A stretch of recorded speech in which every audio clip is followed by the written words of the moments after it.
Bonjour bien-aimés, bonjour très chers amis. Alors je veux croire que chacun de vous se porte très bien et que voilà, il a eu un agréable week-end, n'est-ce pas, qui vient de s'achever. Et nous bénissons le Seigneur pour le souffle de vie renouvelé en nous encore ce matin, lundi, n'est-ce pas, euh, 23 juin. Et nous voulons lui consacrer nos vies, nous voulons lui soumettre cette nouvelle semaine et prier, bien entendu, que sa bonne main soit sur nous, que ce soit une semaine où ses grâces nous accompagnent, où sa paix est notre partage, où la bonne humeur du ciel nous caractérise, où la joie de son salut fait notre force. Alors commençons par prier. Éternel notre Dieu, toi qui es l'auteur de la vie, toi qui es l'auteur de mouvement, de l'être, de la respiration et de toutes choses. Grande est notre joie, Seigneur notre Dieu, de pouvoir nous lever ce matin. Notre reconnaissance envers toi est aussi immense pour le souffle de vie maintenu en nous et pour le don de cette semaine, le don de ce nouveau jour. Nous te le consacrons ce jour et nous te présentons et te soumettons cette semaine et nous prions notre Dieu que tu sois avec nous durant les 24 heures de chaque jour de cette nouvelle semaine. Nous prions que ta paix, ta joie, ta protection, Seigneur, nous entoure. En toi, nous trouvons notre refuge et nous prions notre Dieu que notre Père, la joie de ton salut soit notre force. Nous voulons te confier, Seigneur notre Dieu, ce moment de méditation matinale de ta parole et nous prions que tu viennes nous instruire par ton esprit, que tu viennes nous bénir au travers de ta parole. Fais-le, s'il te plaît, au nom de Jésus-Christ. Seigneur, nous voulons aussi, parce que nous n'ignorons pas les ruses de l'ennemi, nous prions pour qu'une sagesse pratique de Dieu nous caractérise tout au long de ce jour, que nous discernions ses voies, ses stratagèmes, ses ruses, et que c'est notre Dieu, comme Néhémie, nous sachions notre Dieu, les éviter, nous en éloigner et nous en préserver. Nous prions que ta bonne main soit sur nous pour nous sécuriser et nous garantir ta paix, ta protection et ta bienveillance. Fais-le au nom de Jésus. Amen, amen, amen. Alors ce matin, nous allons poursuivre notre méditation matinale en considérant, en examinant de près le verset 23 du premier chapitre d'Actes des Apôtres. Ce verset dit ceci: ils en présentèrent deux, Joseph, appelé Barsabas, et surnommé Justus, et Matthias. Ça c'est la version Louis II. La version Darby dit ceci: et ils mirent deux sur les rangs, Joseph appelé Barsabas, qui était aussi surnommé Juste ou le Juste, et Matthias. J'ai pris une troisième version, la Bible expliquée, qui dit: on proposa alors deux hommes, Joseph appelé Barsabas, surnommé aussi Justus, et Matthias. Parole du Seigneur, amen. Alors, vous comprenez avec moi que ce verset a un lien direct avec les versets 21 et 22, surtout 21, parce que c'est au verset 21 que Pierre, alors qu'il est dans son discours, dans son propos, alors qu'il est dans cette prise de position où, premièrement, il a été question de rassurer chaque disciple au sujet de ce qui est arrivé à Judas, mais aussi là de pouvoir montrer qu'il faut qu'ils continuent, il faut qu'ils avancent, ils ne doivent pas s'arrêter là. Et on a vu comment est-ce que le leadership, n'est-ce pas, se met en place, comment est-ce qu'il se cristallise, comment est-ce qu'il décolle. Et il naît des problèmes, n'est-ce pas, qui cherchent une solution, et voilà que, un leader, n'est-ce pas, qui avait été désigné auparavant, prend ses responsabilités en main et assure donc la pérennité ou du moins la continuité de l'œuvre que le Seigneur Jésus-Christ a laissée entre les mains des disciples. Donc Pierre, qui est dans ce rôle-là, va donc proposer, va donc inviter l'ensemble des frères, ils sont 120, n'est-ce pas, à utiliser un critère au moyen duquel euh, ils arriveraient à trouver la personne adéquate, la personne qu'il faut pour s'associer à eux en tant que 12 disciples témoins oculaires, n'est-ce pas, de l'œuvre de Jésus, de sa résurrection.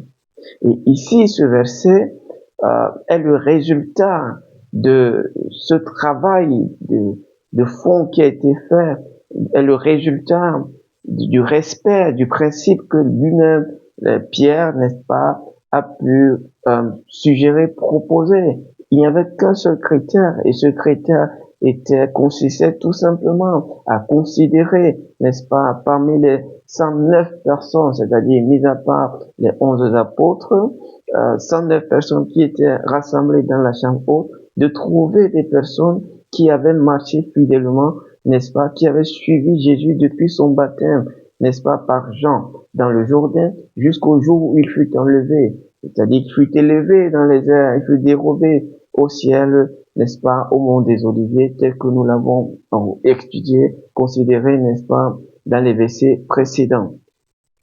Et là, le critère, il était clair. Il fallait montrer une fidélité de 3 années et demie, ou du moins de 1300, n'est-ce pas, 20 jours, pour être plus précis, de ces personnes-là qui avaient été avec Jésus, qui ont continué de suivre Jésus, de marcher avec lui et de garder cette proximité avec lui. Alors, il y avait donc 109 personnes, c'est-à-dire on enlève les 11 apôtres, il y avait 120 personnes, et donc le casting devait se faire autour de ces 109 personnes. Donc de ces 109 personnes, on a 2 personnes qui sont identifiées, dont on nous présente les noms dans ce verset. Donc ce verset est le résultat de ce critère qui a été, n'est-ce pas, validé ou du moins évalué pour permettre à ce qu'on aboutisse à ce résultat. Et c'est pour ça que c'est très important pour nous, à côté de considérer, n'est-ce pas, les caractéristiques de chacun des 2 personnages de ce verset, mais de porter, de prêter, de nous pencher un tout petit peu sur ce critère-là. Il s'avère efficace, il se révèle déterminant et, que dis-je, il signe sa nécessité. On a 120 personnes, donc si on enlève les 11 apôtres, on a 109 personnes, et parmi ces 109 personnes, on a besoin de choisir une seule personne. Mais pour ce faire, il faut que on mette sur pied un critère qui permette à ce que le nombre de personnes soit réduit et pouvoir arriver à dénicher cette seule personne qui doit être associée aux apôtres en remplacement de Judas qui a pris, n'est-ce pas, sa propre voie. Il importe donc de porter un regard sur ce critère. C'est un seul critère. Il n'y avait pas 10 critères, il n'y avait pas 15 critères. Et c'est à ce niveau que nous allons vraiment, voilà, parce que la question du critère est quelque chose d'assez, est un sujet assez capital. Il est presque omniprésent dans, n'est-ce pas, la vie de l'humain sur Terre. Les critères de sélection, les critères de choix, n'est-ce pas? On en est confronté tous les jours, on en est confronté partout, que ce soit dans le ministère, on a besoin de faire des choix, on a besoin de prendre des décisions, que ce soit, n'est-ce pas, dans le cadre des relations interpersonnelles, on a besoin des critères pour savoir avec qui cheminer, pour savoir avec qui faire bâtir une relation de partenariat. Et donc, les critères constitue un sujet majeur dans l'équation de la vie. Voilà, parce que la vie sur Terre n'est pas une réalité isolée, elle est une réalité conjuguée, c'est-à-dire que on n'est pas sur Terre pour vivre seul, non. On a besoin des autres, n'est-ce pas, dans notre entreprise, on a besoin des autres, dans le ministère, on a besoin des autres, même dans notre vie personnelle, on a besoin de quelqu'un dans notre vie, d'être le choix d'un conjoint, d'une conjointe, les relations, même dans la famille. Oui, c'est clair, on ne choisit pas sa famille, mais on peut choisir avec qui bâtir une relation, n'est-ce pas, qui se veut intéressante, qui se veut constructive parmi les membres de sa famille.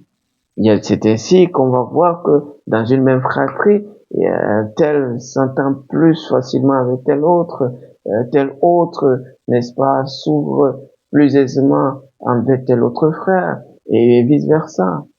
Et donc, il y a toujours la proximité est toujours fonction de l'identification d'un critère qui permet, n'est-ce pas, qui permet sa matérialisation, qui permet, n'est-ce pas, voilà, sa réalisation. On a donc affaire à un sujet qui traverse, n'est-ce pas, les domaines, qui traverse les secteurs, qui traverse, n'est-ce pas, même toute la vie, parce que voilà, c'est une réalité incontournable, la vie, comme on l'a dit, la vie n'étant pas une réalité isolée, il importe de savoir s'associer, avec qui le faire. Et donc le critère devient quelque chose de fondamental. Et à cette question, parfois, on peut se poser un tas de questions.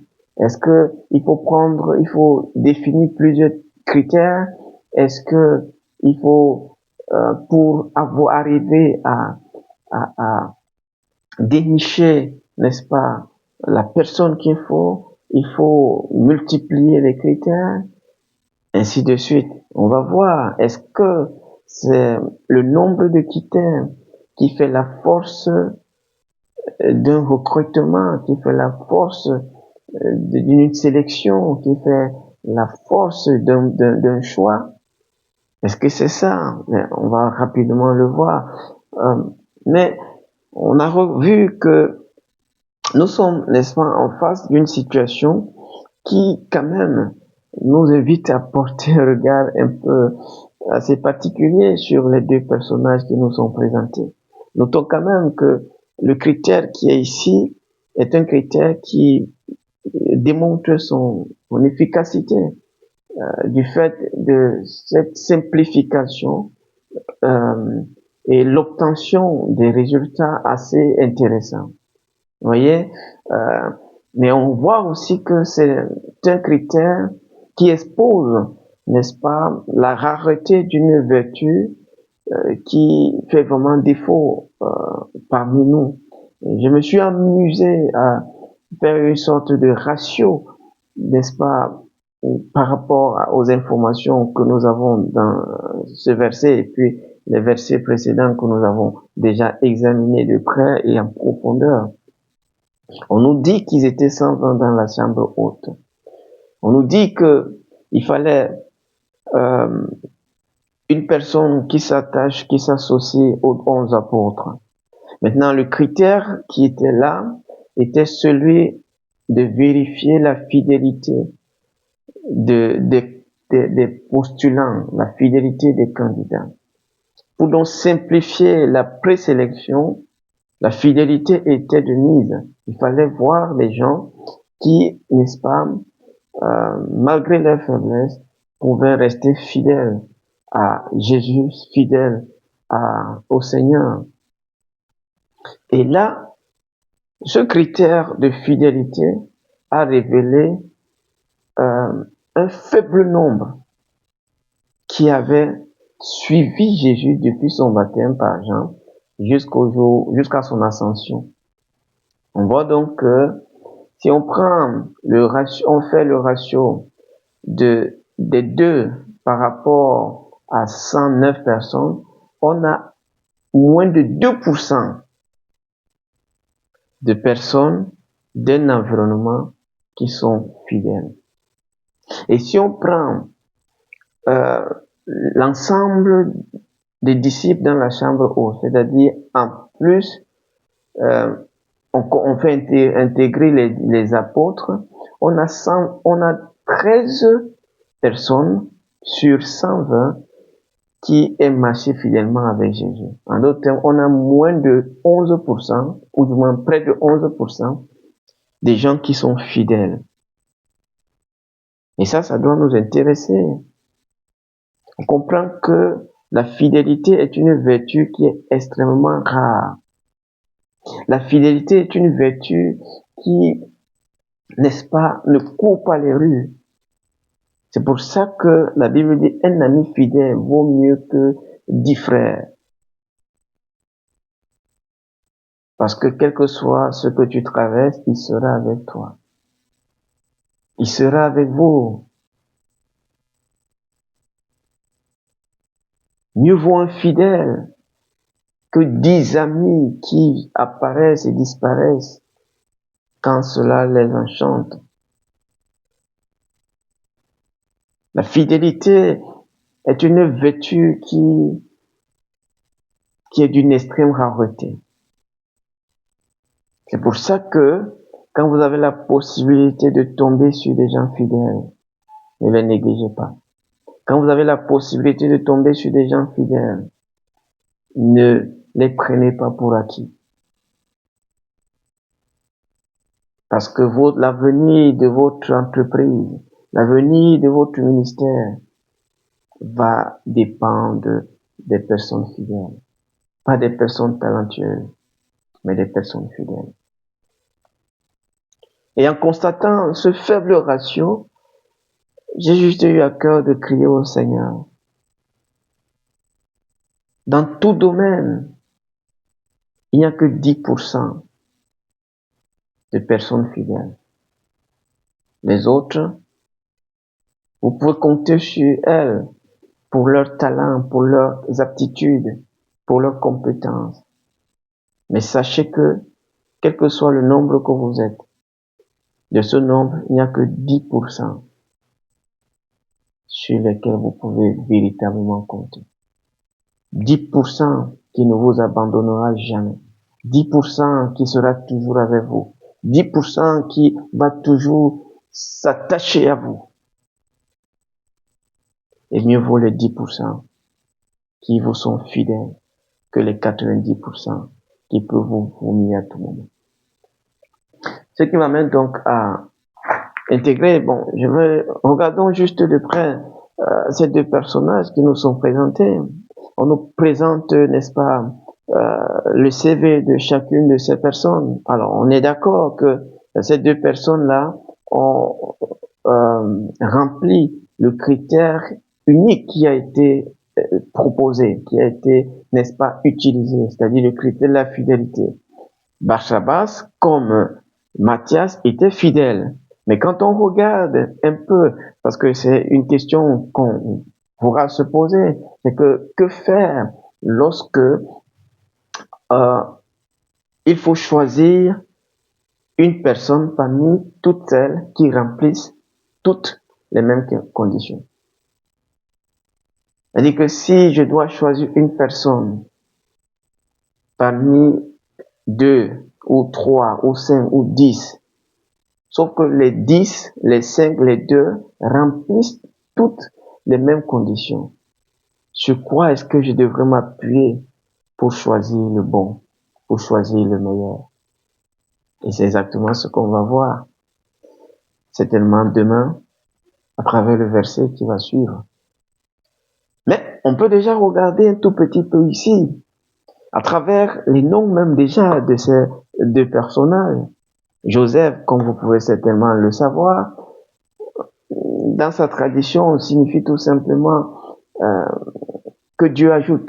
Voilà, celui qui aspire à toujours recevoir. C'est ce que Joseph veut dire. Joseph, c'est celui qui aspire à toujours recevoir. Matthias, n'est-ce pas, veut tout simplement dire le don de Dieu, c'est-à-dire celui qui aspire à donner, qui aspire à servir. Je vous pose donc la question, si vous voulez choisir entre celui qui aspire à recevoir et celui qui aspire à donner, sur qui porterez votre choix?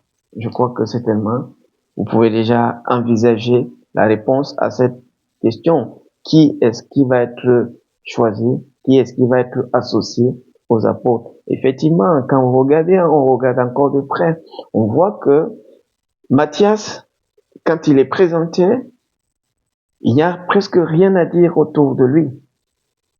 Est-ce à dire qu'il n'a rien à donner, qu'il n'a rien à présenter?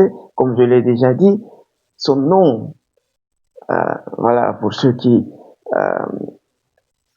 connaissent un tout petit peu la tradition juive, le nom, c'est l'identité. Le nom, c'est l'autorité. Le nom, c'est le caractère. Et donc, ici, le nom est symbolique de sa personnalité. Tout comme Joseph, dont le nom est symbolique de sa personnalité également. Mais sauf que nous avons un Joseph qui, certes, est fidèle, mais qui fait preuve d'une certaine exubérance.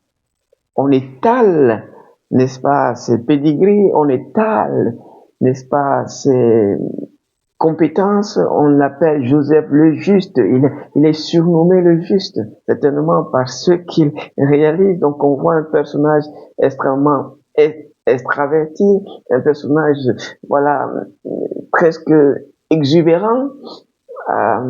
Et donc, contrairement à Joseph, qui est certainement très posé, qui est certainement quelqu'un de caractère, de simple, donc, entre l'exubérance et la tempérance, où est-ce que vous allez porter votre choix? Alors, rapidement, je nous partage, avant de finir par là, comme je le disais, nous sommes devant un sujet qui traverse les domaines, qui traverse les secteurs, qui traverse, n'est-ce pas, même les composantes sociales. Et du coup, on peut se poser un nombre de questions. La question de critères de sélection, la question de critères de choix est incontournable, indissociable de la vie. Il importe donc, n'est-ce pas, de poser un regard assez pertinent là-dessus. Et donc, je nous partage rapidement, vite fait, cette pensée que je vais presque juste citer, compte tenu du temps qui me reste. Donc, la première chose qu'on voit, c'est qu'on peut comprendre, il y a un seul critère qui a été posé. Donc, on comprend que l'efficacité d'un casting, l'efficacité d'un choix, ne repose pas sur la quantité de ces critères, mais la qualité de ces critères. Ce n'est pas à la quantité des éléments, des critères, qu'il faut mesurer l'efficacité d'un choix, mais c'est à la qualité de ces critères. Deuxième pensée, ce n'est pas l'abondance des critères qu'on mesure le sérieux d'un choix, le sérieux d'une sélection, le sérieux d'un casting, le sérieux d'un recrutement, mais à sa qualité prépondérante, à la qualité prépondérante déterminante du critère. On peut avoir 1000 critères, mais s'ils ne sont pas déterminants, ils ne produiront pas les résultats qu'on attend. Troisième pensée, rapidement, la réussite d'une élection, la réussite d'un choix, d'un choix, la réussite d'un choix ne repose pas sur le nombre important de critères, mais au critère le meilleur. La réussite d'un choix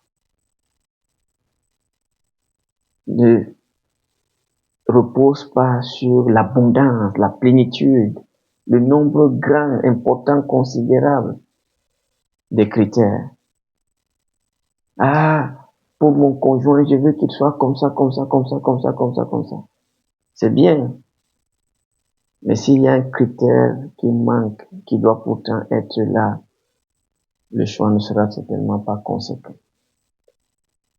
Quatrième pensée, ce n'est pas l'étalage des pédigris, des compétences qu'il faut apprécier la candidature d'une personne, mais à son caractère. Ce n'est pas j'ai ceci, j'ai ceci, j'ai ceci, j'ai ceci, j'ai ceci, j'ai ceci, ceci, ceci, ceci, qu'il faut apprécier la candidature, mais au caractère de du candidat. C'est le caractère du candidat que le succès va reposer, pas sur l'étalage de ses accomplissements ou de ses compétences.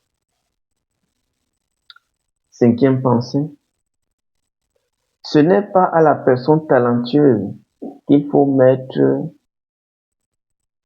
à un poste sensible, mais à une personne de caractère. Sixième pensée, la valeur du poste révèle le type de personne qu'on y affecte. Dites-moi à qui vous confiez tel ou tel poste et je vous dirai exactement ce qu'il représente pour vous et ce que vous voulez en faire.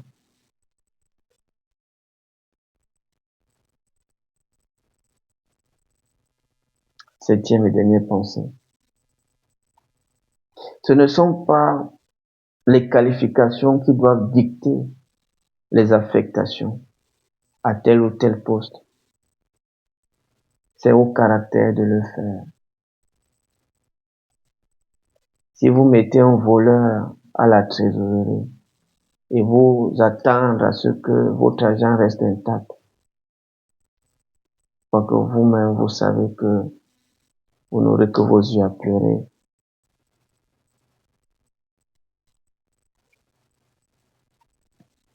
On a besoin des hommes talentueux pour apporter la productivité. On a besoin des hommes talentueux pour créer de la valeur ajoutée. Mais on a besoin des gens de caractère pour conserver cette productivité, pour conserver ce mouvement.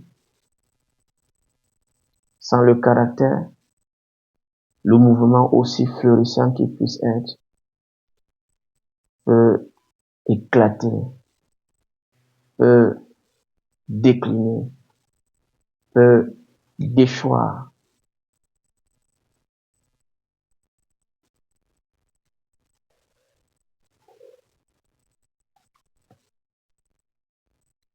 Le caractère est important parce que le caractère apporte la stabilité.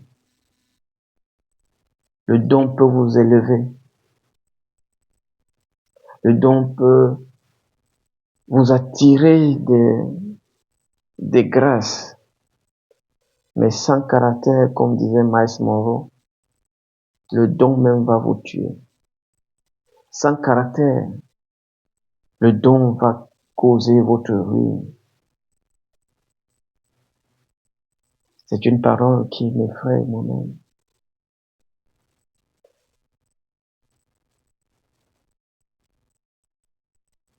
Nous avons besoin d'apprendre de Pierre au sujet de ce critère indispensable. C'est le thème de ce matin. Ce critère indispensable.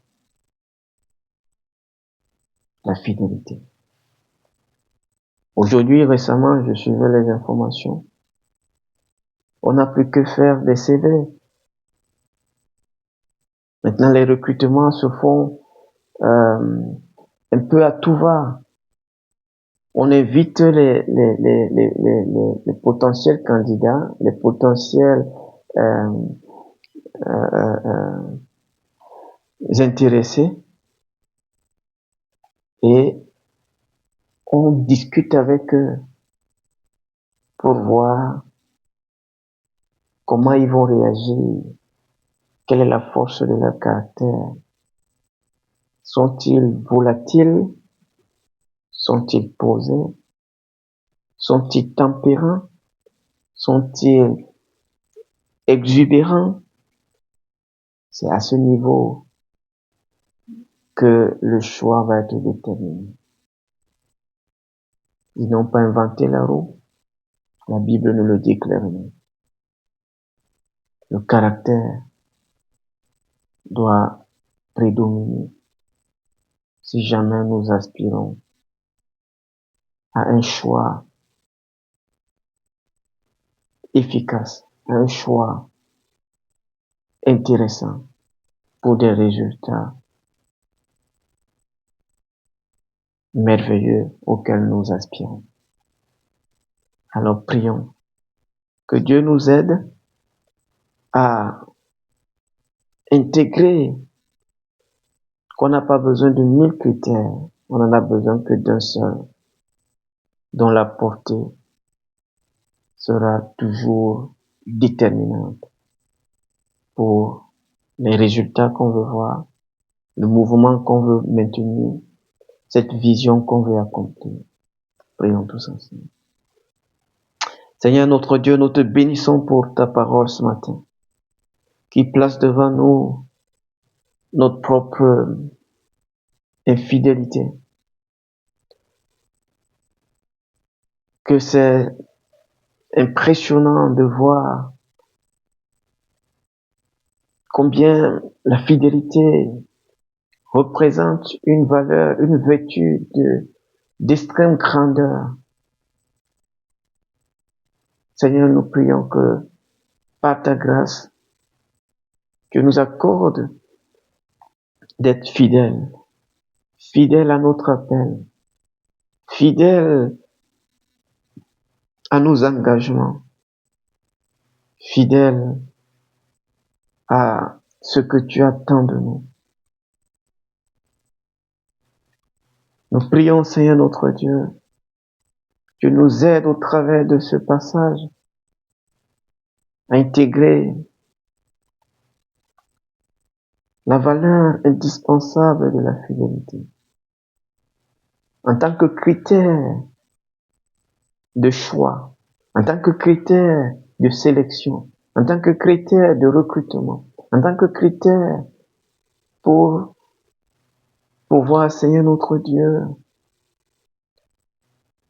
avoir bâti